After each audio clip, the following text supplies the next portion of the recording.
আমরা আজকে রয়েছে এই ধানের জমিতে। এখন যে ওয়েদার, মেঘলা ওয়েদার রয়েছে বা ঝিরঝিরে বৃষ্টি শুরু হবে, এই সময় আমরা দেখছি ধানে ঝলসার প্রকোপ শুরু হচ্ছে। এই ঝলসা যে আসছে, এই ঝলসা বা দেখা দিয়েছে কিছু কিছু জমিতে, আমরা এখনও দেখব। এই দেখুন, এই জমিটায় ঝলসা শুরু হচ্ছে। এই যে পাতায় দেখছেন বাদামি দাগ, ব্রাউন দাগ, চোখের মতো মাকুর মতো দাগ আসছে। আমরা এখন দেখছি এই ঝলসা।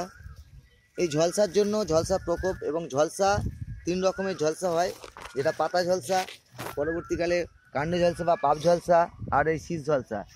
এই 3 ঝলসার জন্যই গোদরেজ এগ্রোভেট আর একটা নতুন ওষুধ নিয়ে এসেছে বোনাস নামে। এই বোনাস 2 টেকনিক্যালের সংমিশ্রণে তৈরি। আমরা দেখছি এই যে আইসোপ্রোথিলিন রয়েছে এবং ফেনাক্সানিল, এই 2 টেকনিক্যালের সংমিশ্রণে তৈরি হয়েছে বোনাস। এই বোনাস দিলে কী হবে, সমস্ত রকম ঝলসা গাছে কন্ট্রোল হবে।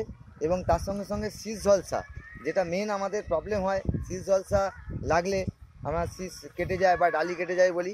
তো শীষ ঝলসা লেগে গেলে আমরা এতদিন যে সমস্ত ওষুধ দিয়েছি সেভাবে কাজ পাইনি বা আমরা দেখতে পাইনি। সেইখানে এই আমাদের বোনাস যদি দেওয়া হয়, আমরা তাহলে কিন্তু সমস্ত রকম ঝলসাকেই কন্ট্রোল করতে পারবে।